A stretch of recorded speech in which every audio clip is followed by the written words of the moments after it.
Hello, welcome to Wrestling Retrospective with me, Boyland. This is this week's Raw.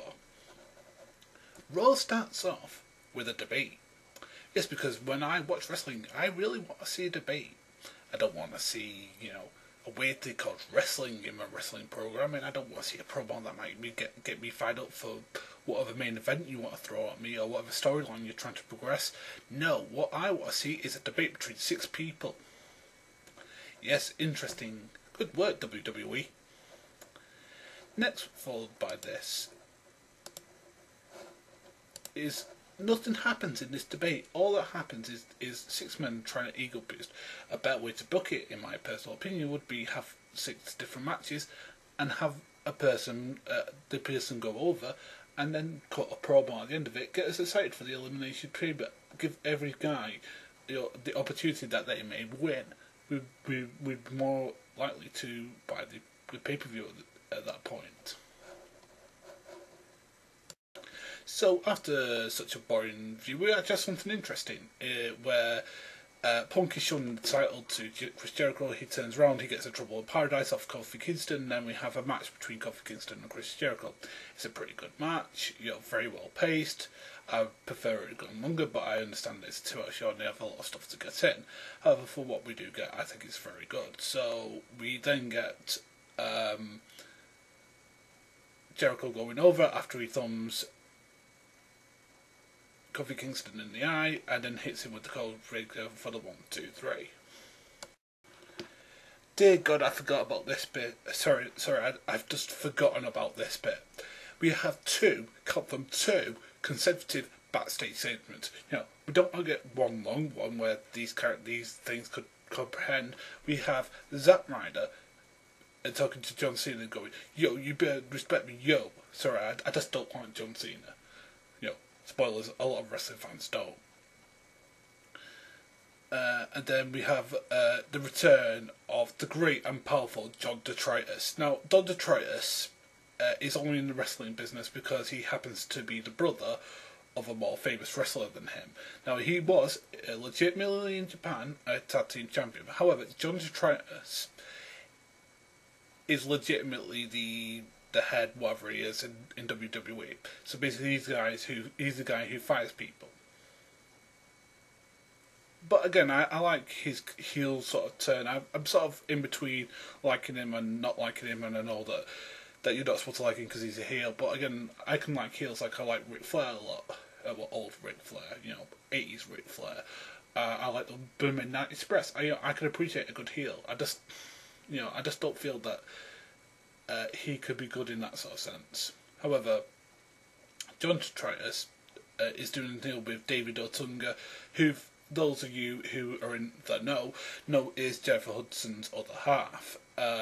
Maybe the reason why they're giving him such a big push and why he's now John Detritus's lackey. I personally wouldn't have him around at all, but I understand why he is, because he gives the WWE more coverage. But anyway, he's there talking about boring stuff about why John Detritus is back, but none of us really care. So we have a match between the largest athlete in the world, the Big Show, even though the Great Khali's a lot taller than he is, and because I think Khali's 7'2", while Big Show's about 7 foot, about 6'10". I think he's 7 foot. And Randy Orton, the apex predator, the most heelish face that's ever been in wrestling, in my personal opinion. But anyway, we have this is a rematch from last week where they were apparently on SmackDown, because we're combining the two shows. Raw is not the super show where we get both sides. It's not like we want SmackDown sides to stay on SmackDown so we can just go and watch that. No, we need to have them on Raw as well. Yay, WWE. But we have Daniel Bryan watching from the sides, going, yeah. No, I think this does a good way of pushing the heel character that Daniel, the cowardly heel champion that Daniel Bryan's been at the moment, because he lets these two wrestle, and then he jumps in at the end, hits them with the belt, and then starts doing his cheering and going yeah yeah yeah. I think this is getting him over. I know some people say oh he's over the top, but again, champions tend to be over the top, especially when the coward champion. They tend to want to over exaggerate everything. That every even if the most minor victory ever is still a victory, and I think it helps cement Brian as one of the best heels in the company at the moment. So we get a wonderful little segment where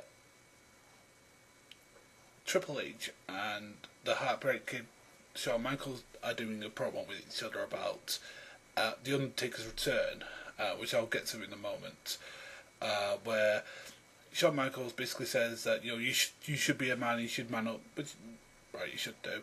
I personally don't want to see the Undertaker Triple H 3, but hey, it looks like that's the path we're going down. And Triple H says, "Oh, I'm just a businessman now, and I'm different." And Shawn Michaels says, "No, you're just a coward." And Triple H comes out and says, "Oh, you're just trying to live vicariously through me, and you just want me to do what you couldn't do and stuff like that." Which is pretty good back and forth, and it's good banter between these two legends, and I think it's pretty good. It's probably the best bit of the show, if I'm brutally honest. And isn't that sad that the best bit of the show isn't a match in a wrestling show? I know that the two go hand in hand, but we shouldn't be saying this about a match and a promo. I mean, there isn't a match on there that isn't just okay. There isn't a match that's better than okay on a wrestling show. Yeah, I'm just talking about how good a promo is. Anyway, they start doing this little back and forth, and Triple H stays in the ring as HBK goes off, and then we see the famous blackening of the screen as a video vignette, which we've had 2 weeks in a row. Though these video vignettes are actually pretty good. However, here's where the thing had to be worked in. Now, for those of you who don't know, the Undertaker unfortunately has had problems. I think he's either gone bald or he's had problems with maybe cancer or something, and he's had to cut his hair. Now, they had to work this into the storyline because anybody who saw the Undertaker when he came back, it obviously looked like a wig. It looked like a syrup. It looked like a toupee. It looked like whatever you like to call false hair. It just basically looked like that. So they worked it very, very cleverly. I have to admit, him cutting his own hair. I mean, is he going to come back as the American Badass Undertaker? Which could be cool because this would be the second time that Triple H just faced the American Badass Undertaker at WrestleMania, which again would be a good thing. I think in general because the last match they had, which was pretty good because they went all over the arena and all that sort of stuff, and I think that's pretty cool. Anyway, I like these video vignettes, and I think it's the best part of the show. Anyway, let's move on. So, after the Undertaker part, we get a match between one of my favourite wrestlers at the moment, Dolph Ziggler, and R-Truth. So, I'm thinking, oh great, so Dolph is going to go over R-Truth, and we're going to have a good setup. Maybe that Dolph could win, because the big thing about Dolph Ziggler apparently at the moment is that he can't win, quote unquote, the bigger one.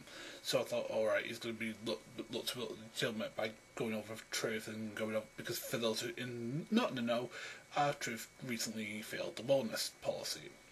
However, that's not the case, because what they have him do is Dolph Ziggler's showing off, and he gets, cradled up, and the 1, 2, 3, and a quick pin.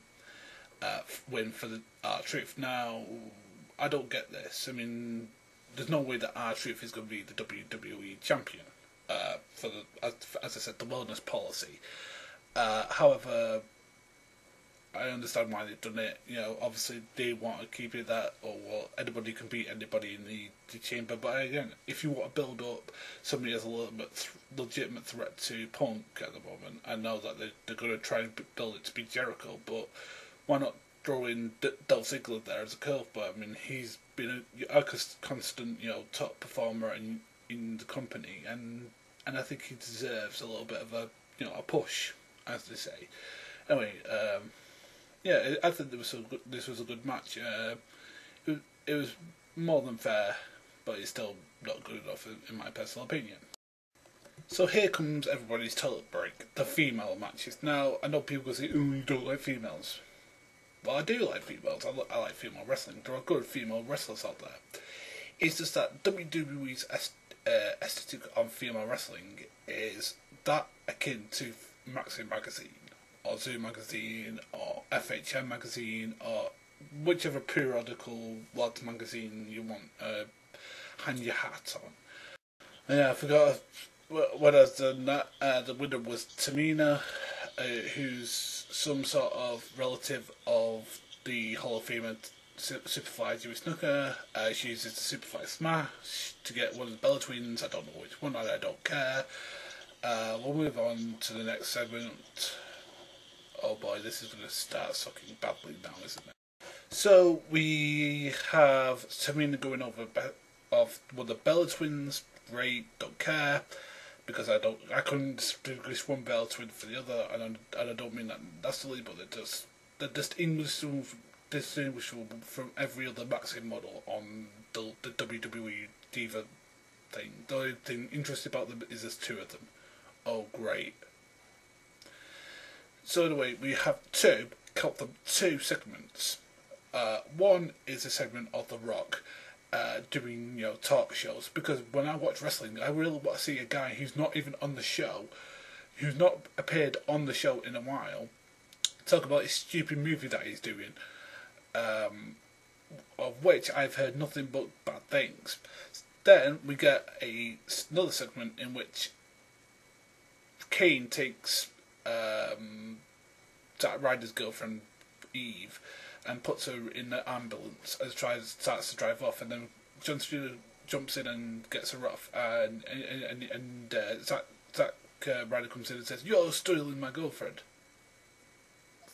This makes no sense. This makes no sense. I mean, it's not like the seeds don't have been planted already there. He just came in and caught her, and yes, it looked compromising when he got there, but he would have said, "Oh, well, Kane just tried to put you in ambulance, I'll let you off." I think most people... This is why WWE is failing at the moment, because it doesn't make any goddamn sense. So we have a match. Yeah, because we forgot to have wrestling on our wrestling program. We have CM Punk versus The Miz. Now, The Miz doesn't get buried because he actually has a pretty good match with Punk.